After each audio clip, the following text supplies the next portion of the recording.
কিছু media channel একটা বিড়ালকে বাঘ করে দেখাচ্ছে।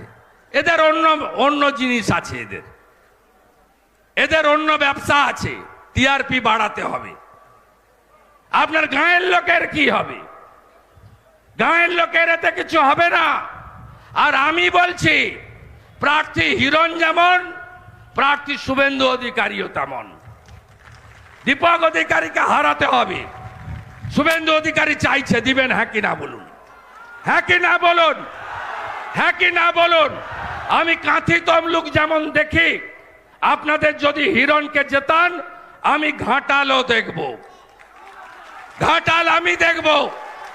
সাংসদ কার্যালয় হবে ডেবরাতে। এই কার্যালয়ে শুভেন্দু অধিকারীকে মাসে অন্তত 2 বার পাবেন, বেশি পাবেন তা কম নয়।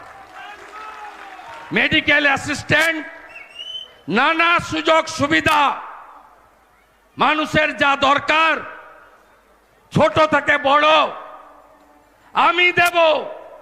যেমন তমলুকে, কাঁথিতে আমি কি করি আপনারা খবর নেবেন। আমি সূচনা করে গেলাম, দাসপুরে রোড শো আছে, রোড শোতে যাব, আবার আসব। আর বলে রাখলাম, কেশপুরেও লিড হবে। আর এবারে চটি পুলিশ থাকবে না, প্রতি বুথে 6 জন করে। তৃণমূলের পঞ্চায়েত সমিতির সদস্য সাহানা বিবি,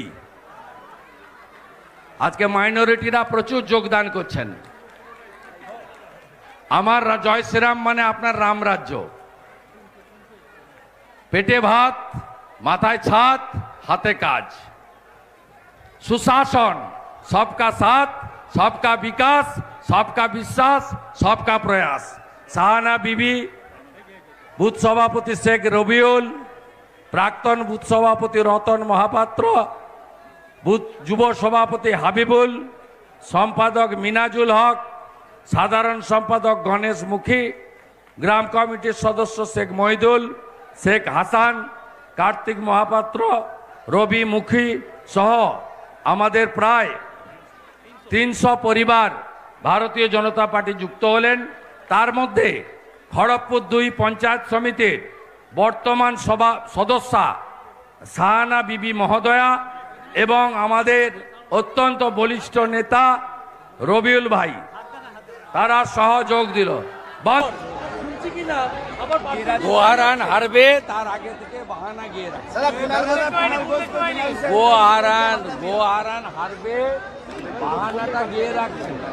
উনি যখন 21-এ জিতেন তখন ইভিএম সাফ সুতরা, আর এখন যখন হারা নিশ্চিত হয়ে গেছে তখন ইভিএমে ঠাকুরের অভিশাপে ধ্বংস।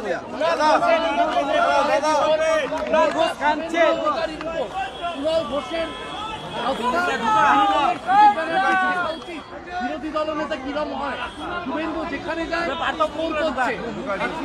নিজের এলাকা সামলাতে পারে। আমি দেখুন, আমি ওনার বক্তব্যে কোনোদিন কাউন্টার দিই না। আপনি আমার অবস্থান জানেন, আমার অবস্থানের পরিবর্তন এখন যে হয়েছে তা নয়। কিন্তু আমি আশা করব উনি যেভাবে আমাকে, আমার পরিবারকে, ব্যক্তিগতভাবে আমাকে যেসব কথা বলেছেন, এগুলো উনার ব্যক্তিগত মত না মমতা ব্যানার্জির স্ক্রিপ্টটা তিনি পাঠ করেছেন, এইটা প্রকাশ্যে আনুন, তারপরে উনার সম্পর্কে বলবো। আর আজকে এমন একটা দিনে তৃণমূলের বিদায়ী মুখপাত্র এই কথাটা বলেছেন, আজকের দিনেই 2রা মে তৃণমূলের মালিক মমতা ব্যানার্জি আমার কাছে 1956 ভোটে হেরে কম্পার্টমেন্টাল মুখ্যমন্ত্রী হয়েছে।